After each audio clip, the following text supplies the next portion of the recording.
আসসালামু আলাইকুম। আর আরেকটি ভিডিওতে আপনাদের স্বাগতম। এই যে জাল পোলাও রান্না করব। জাল পোলাও রান্না করবার লাই ভাতের চাইল লই লইছি আর ডাইল লই লইছি।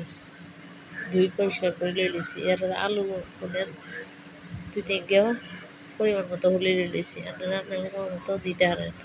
পেঁয়াজ, কাঁচামরিচ আর গরম মশলা লই লইছি। চুলাতে কড়াই বয় দিছি, কড়াইতে তেল দিয়ে দিছি। পরিমাণ মতো তেল দিবেন। দেওয়ার পরে এতে গরম মশলা দিয়ে দিছি।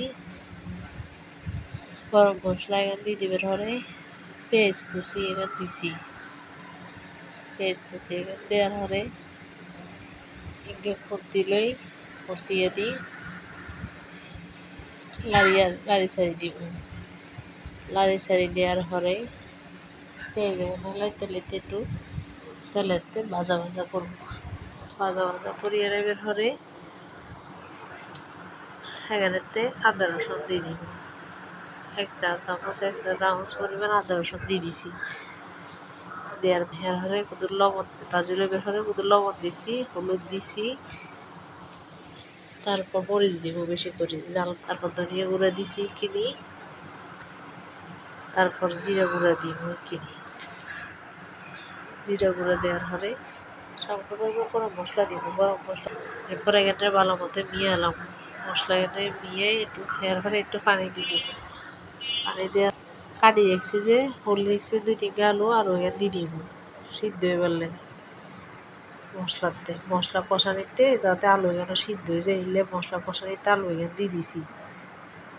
দেওয়ার হরে আলু লাড়ি ছাড়ি মিয়ে লোক মশলার লগে মিয়া লেবের হরে ইনকে ঢাকি দিব। ঢাকি দিবের পরে কতক্ষণ হলে উল্টে আবার লাই চাই দিব। তখন কিন্তু আগুন একেবারে লোতে রাখবেন, বেশি জোরে রাখলে কিন্তু মশলা হয়ে যাবে। লোতে রাখি ঢাকি দিয়ে এর কতক্ষণ উল্টে আবার লাড়ি চাড়ি দিয়ে এর চাইল এখানে দিয়ে দিব। চাইল আর ভাতের চাইলা ডাল মিয়ে 2 পয়সা করে রাখছি জায়গায় দিয়ে দিব। দেওয়ার পরে এখানেও মশলার লগে মিয়ালাম। মিয়ালেবের হরে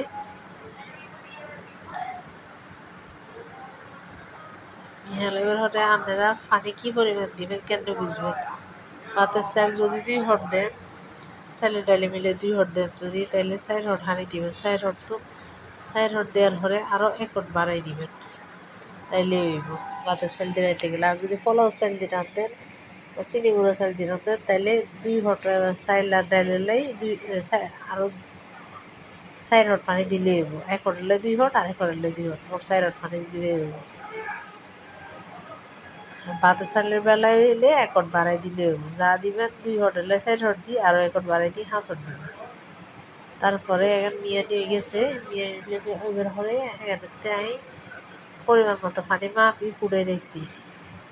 ফুটাইয়ে পানি এখানে দিয়ে দিছি, ডালি দিছি। ডালি দিবার পরে এখানে ভালো মতে পানির লগে চাল ডালে মিয়ালাম। আর লবণের পরিমাণ কেমনি দিবেন বুঝে নি। প্রথমে কি করবেন, পানি দেওয়ার পরে পানি নিয়ে বের হলে পানিতে লবণ দিয়ে দিবেন। পানি শুকাইবার আগে লবণ দিবেন, তাইলে পুরো পানিতে লবণ দেওয়ার পরে বুঝবেন যে পানি টেস্ট করে দেখবেন যে পানিতে যদি লবণ হয় তাহলে বুঝবেন যে আপনার খিচুড়ি হোক পোলাও হোক যে কোনো কিছুতে আপনি লবণ দিবেন, দেখবেন যে লবণ হয়ে যাবে। কম হইতো না বেশি হইতো না, এটার পরিমাণ মতো হইব। এটা হচ্ছে টিপস। ঢাকনা দিয়ে ঢাকি দিব।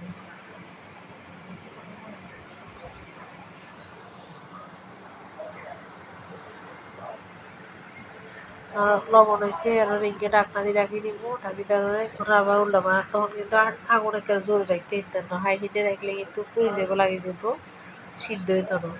ভাতের চাল দিলে আগুন একটা কমাই রাখতে হইব, কমে রেখে আস্তে আস্তে ভাতের চাল সিদ্ধ করতে হবে পানি এর মধ্যেই।